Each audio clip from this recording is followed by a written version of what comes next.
Welcome everyone. I am a little bit going to the context of the today webinar, cost management as a growth catalyst. CFO are operating in अभी एक और issue चल रहा है उसके बात करते हैं कुछ का CFOs are operating in a challenging environment where costs have outpaced revenue for last 7 years. The past news the CFO have greater control of the situation.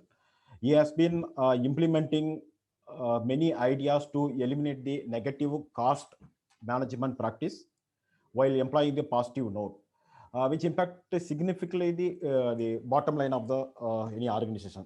This is exactly where we see the best CFO distinguish themselves. All the organizations are being focusing on mainly three things. One is the high revenue, where the outpace of the industry. The second one is minimizing the cost as much as possible, not by the cost cutting.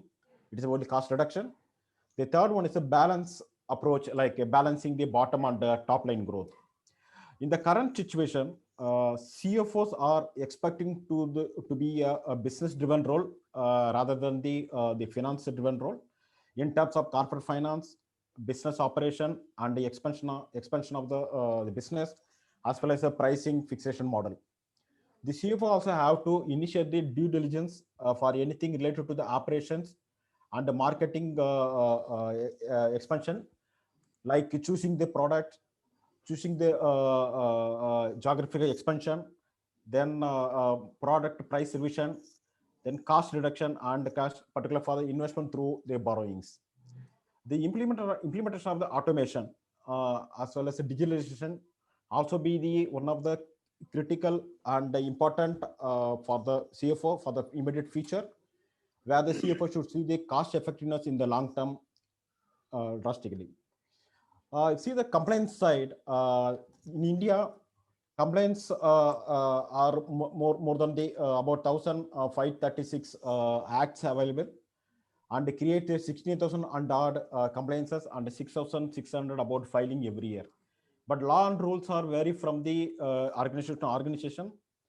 Sometimes based on the geographical location, sometimes based on the head count, and sometimes on the nature of the business. As a CFO, we should see that which is the right one for our business. Also, we should act upon the on the priority basis at a proper way. So due to the law changes from time to time, the complaints also one of the triggered huge cost in respect of the business size and the transaction. If the organization failed to comply with that, in many companies file with that, it should be the major things should be faced. In many companies, the legal is the one of the things they report to the CFO, so they have to oversee the legal things also. So this is one of the things we have to highlight here. With the short note, we shall start our panel discussion. Today we have four panelists. All of them are working in a larger company and has been a leader in the finance a long time. Presently, I have one the common question to all the panelists. The question is that CFO can play a major strategic and leadership role in addressing the and implementing the challenges that prevent the cost management program from achieving their saving goals. How did your company manage and control the cost saving during the COVID-19 situation?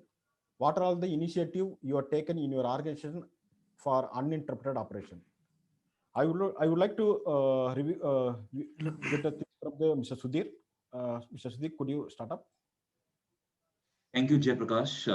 Good afternoon, everybody. So the question is around the cost management and how did we avoid the minimum disruption in terms of COVID. I think like any company, we were also affected by COVID and we were left fending for ourselves when the COVID hit. We were unable to ship out the goods out of our manufacturing facility. In our EPC business, we were unable to execute the work on the grounds and everything came to a halt. So to avoid the minimum disruption, what we did was I tried to link everything to the four pillars of every company has. One is employees, second is suppliers, third is customers, and fourth, being an infrastructure sector, I always say finance very important because finance is the working capital, raw material for finance. So all the steps were taken in this four pillars. Like in terms of customer, we proactively talk to customers on on that there might be a late deliveries of the product and hence avoid penalties and disruptions. We took every opportunity to take advance from customers with whether they were pending and improve our cash flow position. In terms of suppliers, there are a lot of MSME vendors which we work with. So it was very important to pay them on time. It was also directed by Honorable Prime Minister Narendra Modi that will continue to pay to the smaller vendors to ensure that their livelihood doesn't get impacted. So we onboarded a lot of platforms like Invoice Trade and Invoice Mart, which helps to make MSME payments at a rate of 120 days to ensure that our partner community remains intact and away from the cash crunch situation. In terms of employees, we always said that paying salaries and paying statutory dues like TDS and GST remains the topmost priority of a company. We ensure that we have a cash war room set up on a daily basis, and cash reserves were created to ensure that there is not even a single day delay in a payment of tax liabilities or the salaries. So that was the third part. Fourth, banking. I think banking played a very, very key role. I think because of collections not coming or everything in lockdown, but we had committed payments to banks in terms of interest, principal, and also the LC payments, which we buy a material on LC credit. I think we approached the banks for extension of our LC limits.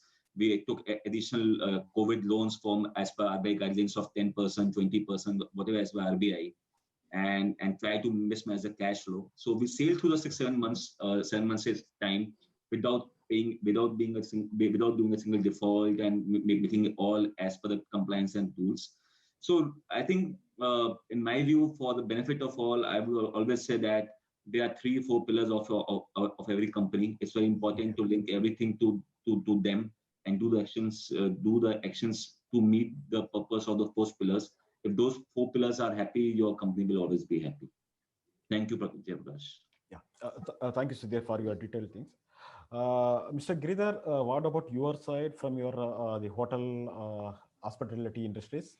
Yeah, thank you, Jayaprakash. I think thank you for this participation in this panel. I think the hospitality industry has very clearly been impacted, and I think if I spend a minute in terms of our own journey, I think we until the pandemic hit, we had actually implemented in early 2018 a program called Aspiration 22, which was about driving Indian hotels to a new level of growth and profitability.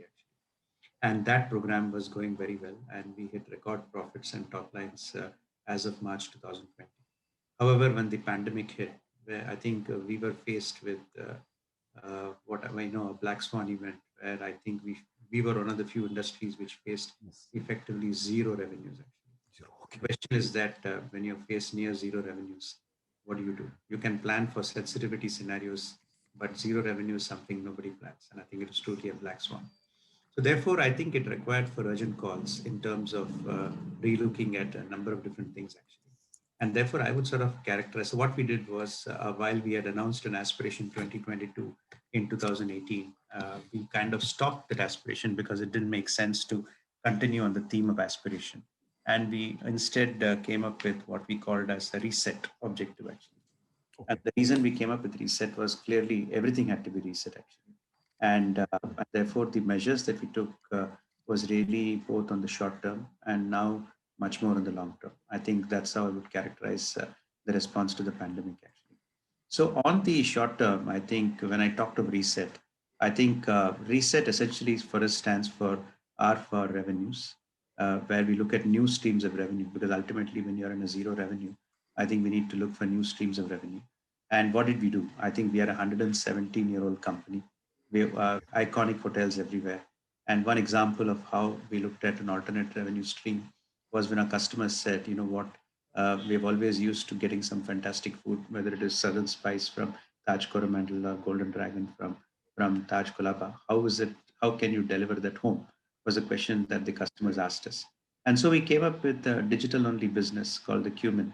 And today we have an app business, which is operational in 13 cities. And in the last few months has given us more than 45-50 crores of top line, actually. So suddenly, I think we came up with new streams of revenue, which did not exist, actually. Yes. And it's not a flash in the pan, which means that as we come out of the pandemic, it is going to be a new line of business sustainably going forward, actually. And that is what we're developing. So the first part of the reset was really R. The second one was really around effective, excellence in operations.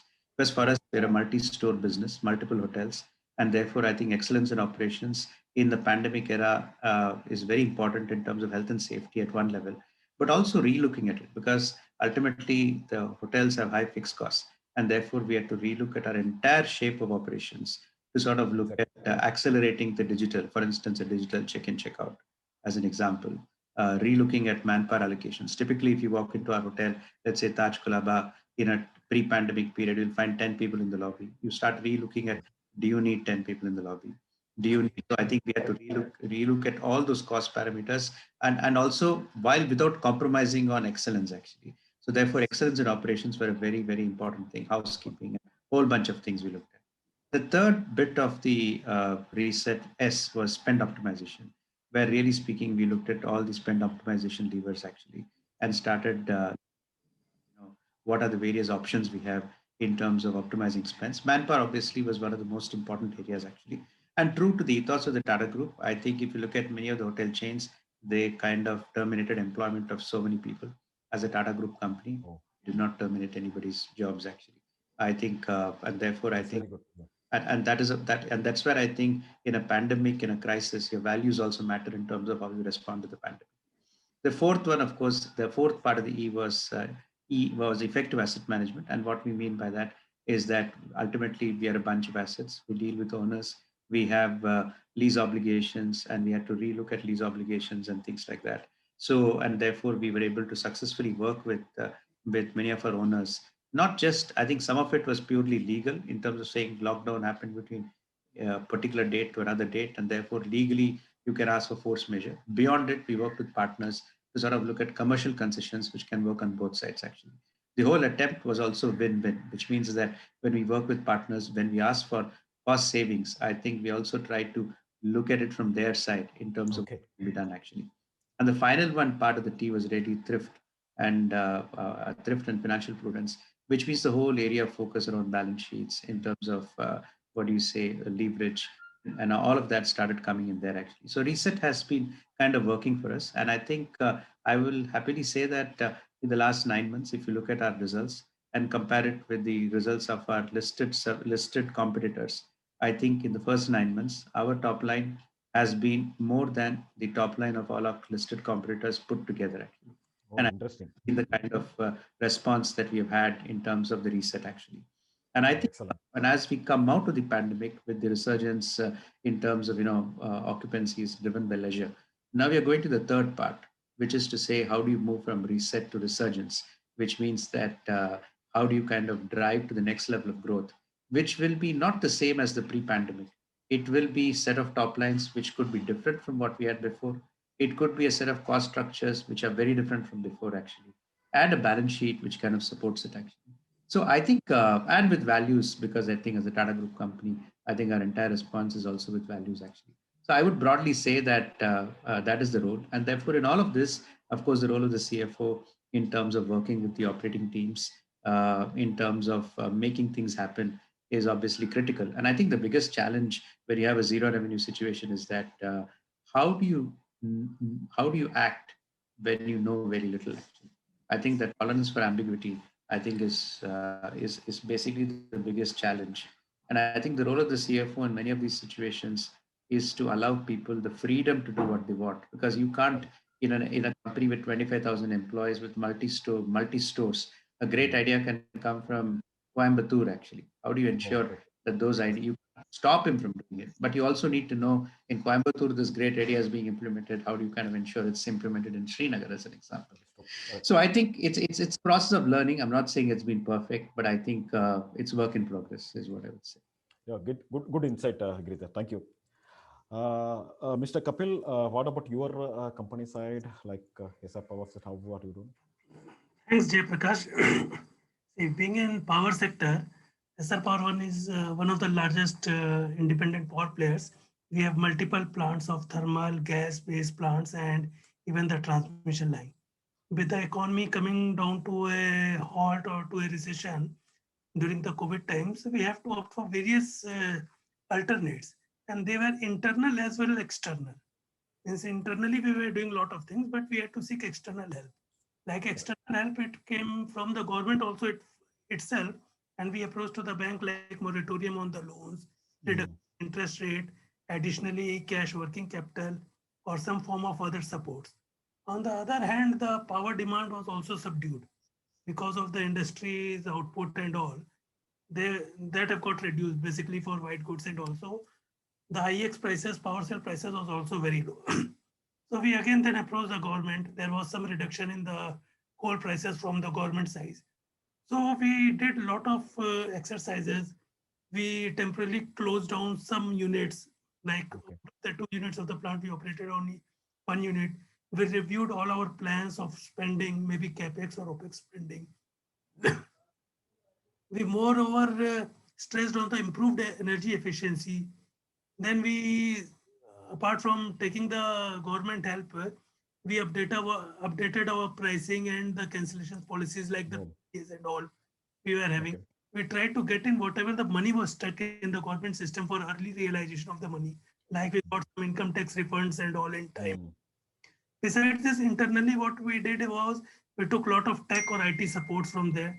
There was basically core operations were more stressed upon, and we even took support from the vendors and all. So it was basically all round exercise wherein vendors, stakeholders, bankers, internal customers, or you can say the discoms, government, banks. So it was really a hell of a task where we have to bring in everyone together to keep the things going during that 6 months of period. And as a result, what has happened after a period of 6 to 7 or 8 months, we have realized that yes, we can really cut down the cost to a large extent in many things if it comes to us. So we were pushed to do that, and now it has resulted in a repeated cost cutting on a regular basis. Thank you, thank you, Kapil. Mr. Amit, could you update your side, please? Yeah, thanks, Jayaprakash. I think rather than focusing on the specifics, I would like to broadly talk about the concept. I think productivity and cost management is not something which actually comes to forth when you hit events like COVID.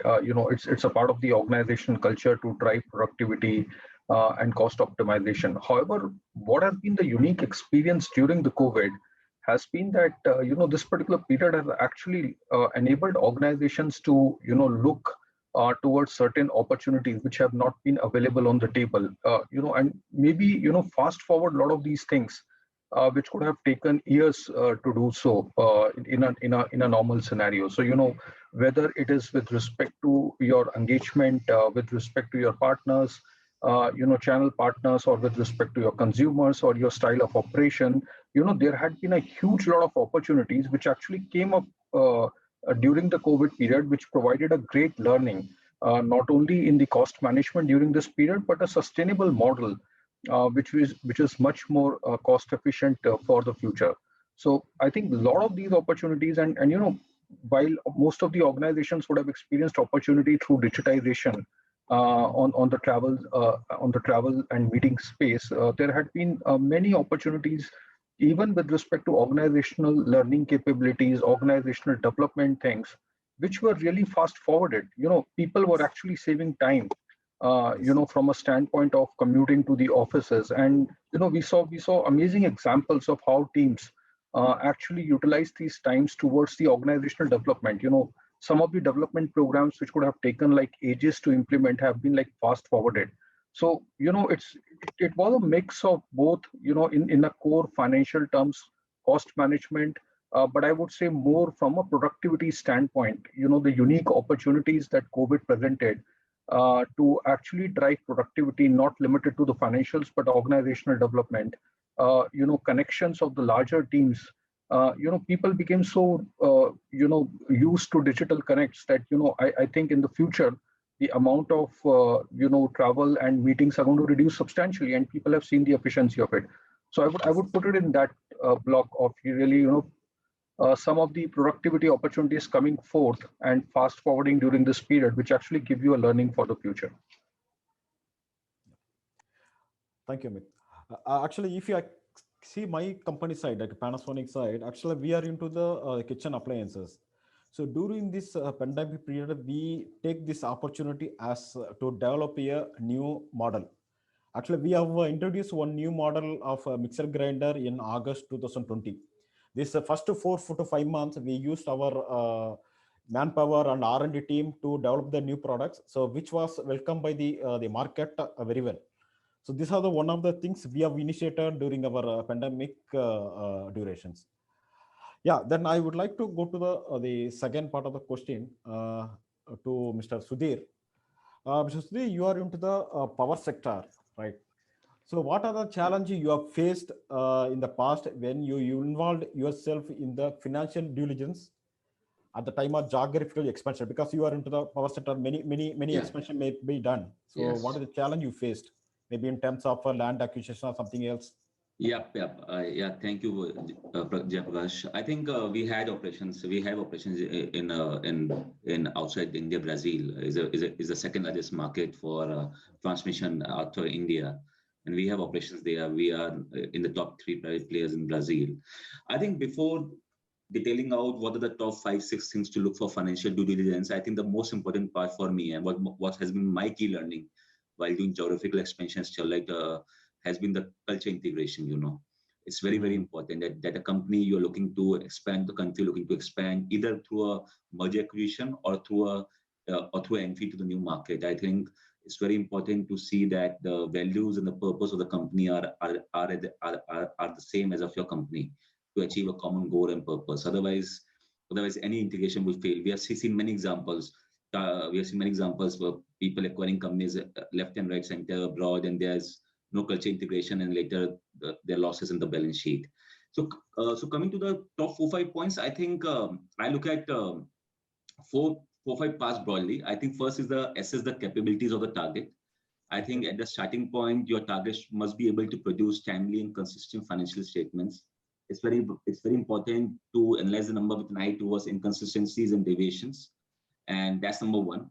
So number two is important to examine the market position of the target. Are they impacted by some factors which have deflated or inflated their earnings recently? Like in a petroleum industry, the oil prices are high, their numbers look good. But if you do a normalized P&L, normalized balance sheet of oil industry over the period of 12 months rolling or for 24 months rolling oil prices, the numbers will look very different. It's very important to see how the average numbers look at a base case, not a best or a worst case. And because that will be the important factor for making the valuation part.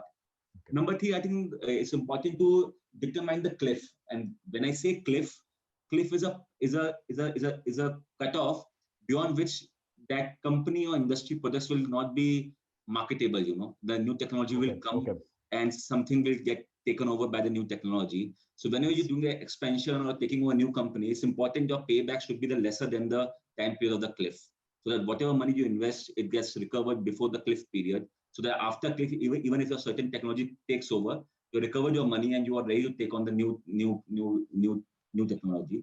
Okay. Fourth, I think is the future impactors. Look for any events which are very obscure or very exceptional events like health benefit costs. People are not covered by health benefits costs, any unpaid tax liabilities, legal dispute, outdated ERP applications. These are 4, 5, 6, 7 factors which I normally look at besides the financial numbers that which show me that how the culture of the company is. Are they have a good policies in place? Are they consistent towards all the practices of HR and everything? Fifth, most important is the tax planning, optimization, and strategy. I think whenever you do, I think tax planning is a very important point to be taken care of because one of the major reasons for any synergy and integration is the tax benefits. So it's very important to do a proper tax diligence that they're legally free from any tax dues, tax incentives, anything, and you are properly able to integrate with them. So and the last point from my side, I think common areas can be on the due diligence of the financial returns, statutory payments, laws, proper annual report, and everything. So culture integration, financial statements, determining the period of cliff so that your payback is before the cliff period, tax strategy, number 4, and number 5, look for any exceptional events in last 2-3 years which can impact your future earnings in business. Like if the outdated ERP systems, you might need to invest your money in ERP systems. So look for any events which can impact post-merger future earnings. These are top 4, 5, 6 points which I normally look at when I do a geographical expansion or look at for merger acquisitions. Yeah. Thank you, Sudhir. It's very interesting. Mr. Giridhar, to your questions, the hospital industry is one of the major business impact in the COVID-19, right? So now everyone moving for the online booking or online technology using. So how your company technology exploring your business, and is there increasing the top line? So very short, please. Yeah, sure, of course. I think the way the customers are looking at booking has certainly changed, actually. I think, so therefore, I think technology has always been at the forefront of this. I think there are two ways in which, two, three things become important here. Number one is that your own loyalty program becomes very important, which means that you have a set of loyal customers who are happy to stay with you. And the question is, how do you ensure that you're able to access them and ensure that they have an easy access when it comes to bookings and redemption of points and ease of their travel experience? I think we have been investing heavily on that, actually. So that's number one. Number two is clearly our own website section, which is even if you're not a member, how do you ensure that our website and also our call centers are kind of geared up in terms of reaching out to the customers? On the website, of course, I think we have effectively invested whether on the laptop or on the mobile, you are able to access and make bookings. And also we make sure that customers are able to get the best rates on our website, actually. The second thing is even in our call centers, we are investing in technology, which allows you to reduce the manpower cost and go to use more, bots and other mechanisms, which can provide effective customer service and while reducing the cost. I think that's the third focus, actually. Okay. So I would say that the digital adoption is something which is intrinsic to the hotel industry. In fact, now the latest trend is that if you go to some of the hotel chains, and we will also do that, is that you can even book your air tickets through the hotel website, actually, which means as far as the customer is concerned, he can book their tickets, book his hotel stay, book his car, whatever else he wants. One page. And in countries like China, they've even taken it a step further, where you have 100% digital hotels, where actually there are very few people, which means when you come in, you're prepaid, you just swipe your card, and your card swipe is what? Your loyalty card, your phone. You can just scan with the QR code, and that recognizes you and takes. And then billing, you don't have to go, there's no reception. Robos deliver food to your rooms, actually. I think everything is tech. Some of these hotels in China are completely tech, actually. I think we are still on that journey. I don't know whether we will completely go there, but I think the potential for tech in terms of transforming the customer experience right from the time of booking through to arrival experience, stay, as well as checkout experience, and subsequently, I think it's all happening, actually. Thank you, Giridhar. Mr. Kapil, for you one question from a side. Say you have multi-location plant, 8 locations in India and 1 from outside India. So how you are designing your internal control system to control the fixed overhead and the annual book closure?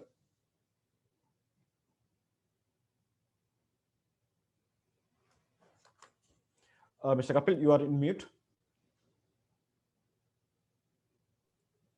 Yeah, sorry.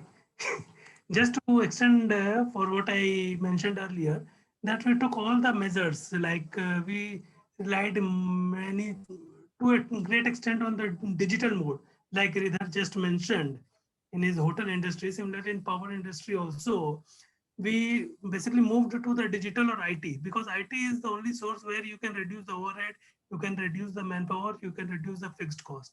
And like similarly in like Giridhar was telling, robots delivered food and all that. So our C&I system and everything, we try to automate it to the extent possible. So whatever had the last leg, we tried to complete that. Then we had that extended shifts, because plant is operational 24/7. So instead of 6, 7, 8 hour shift, we made it 10, 12, 14 hours and 12 hour shift. So that reduced the pandemic, as well as you get more output also. Then we also went in for shared services, which is a known concept, wherein the similar out of the multi-locational plant, a type of services are done at one end for all the locations.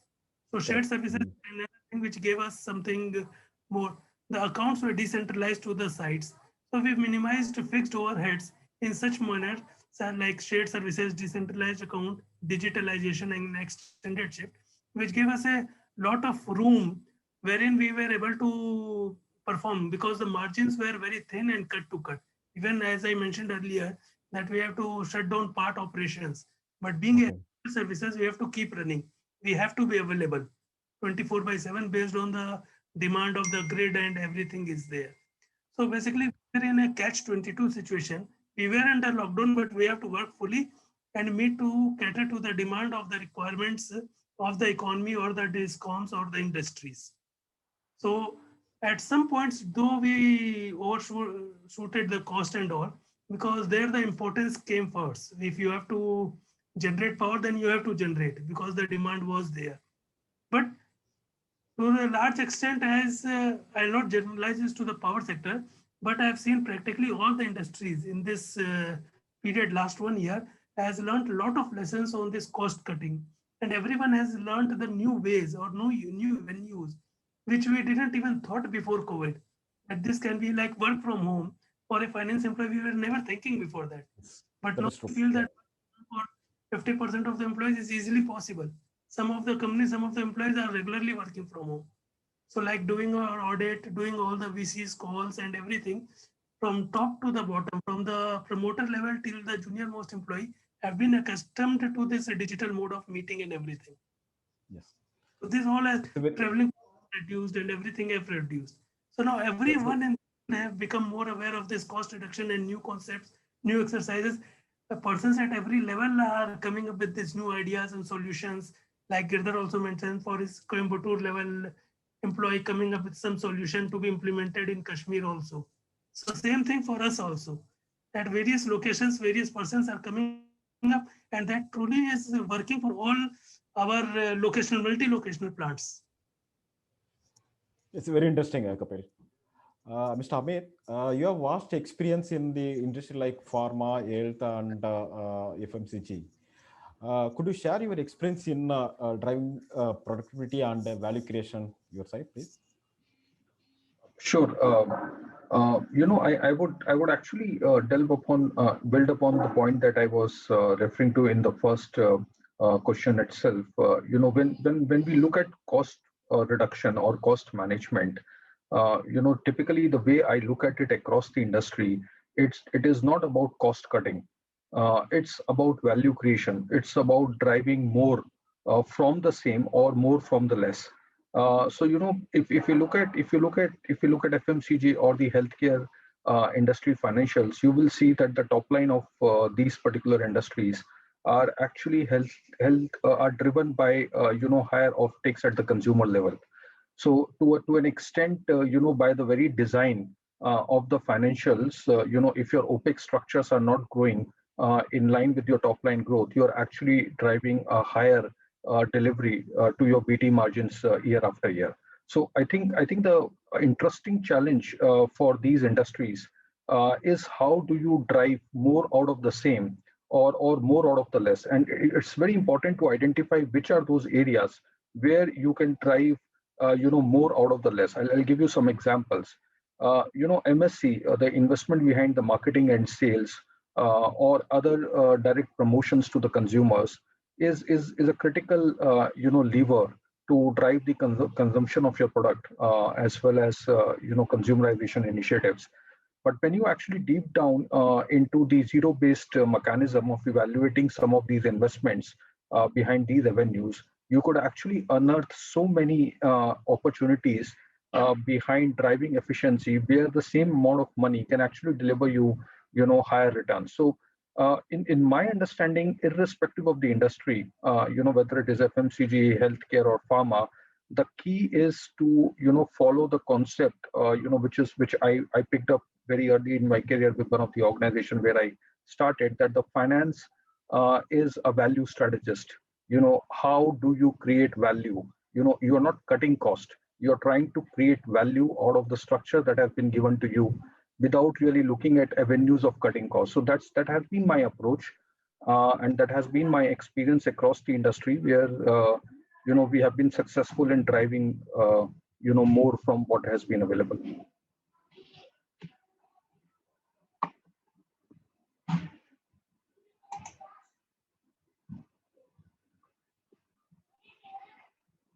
I'm sorry, I guess Jayaprakash, you got on a freeze. I think Jayaprakash is frozen. I think it's frozen screen actually. Yeah. While he comes. If you would like to take some questions from the audience, I'll put it up on the chat. Yeah, we can do that. Yes.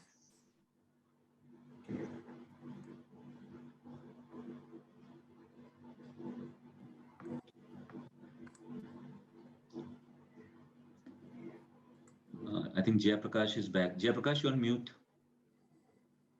Yeah, I'm audible? Yes. Yeah. Yeah, the other question to Mr. Kapil again. Yeah. So what do you think about the non-compliance would impact the profitability of the organization? Do you have anything on that side, please? Yeah. So see, Jayaprakash, this is a very valid point, because nowadays the compliance has increased to a large extent, and even the CFOs are feeling the heat of it, because there are internal compliances, external compliances. In external compliances, then there are various corporate labor laws, IT, GST. Internal compliance, you have got internal governance system, internal audit, complying to the board requirements and all, having independent board of directors. So basically, you have to basically prepare yourself a sort of tracker, so that you comply with all the internal and external compliance terms. Because internal compliance failure will also lead to some penalty or some disturbance in your business. It will be a business interruption, basically. It will be a nuisance. So even whether it is internal compliance, which is internal audit, board compliance, independent director, women's director, or external compliance. So you have to see, because there are various financial penalties, which is there. There may be a suspension or termination of the business. Nowadays, even the Companies Act is so strict that it may even lead to the imprisonment of the directors. If your companies have failed to file annual returns, there has been check bouncing. More overall, above this, there is a damage to your brand reputation. Okay. And even it may lead up to the forced shutdown of the company. And even the corporate sector or the government may go for piercing of the corporate veil and see who is the actual promoter or the actual holder behind this total structure of LLC or corporation or the company. And they will target to the last level, who is the person, and may penalize that. So whether it is or anything, to save and to have a smooth running of the business, you have to comply with all the compliances. Otherwise, anything. If you see the case of Maggie, 3-4 years back, it was something happened and they lost the market share like anything. So basically, you have to see that whether it's taking some tests or you have to take certain permits or NOCs, and everything should be in place.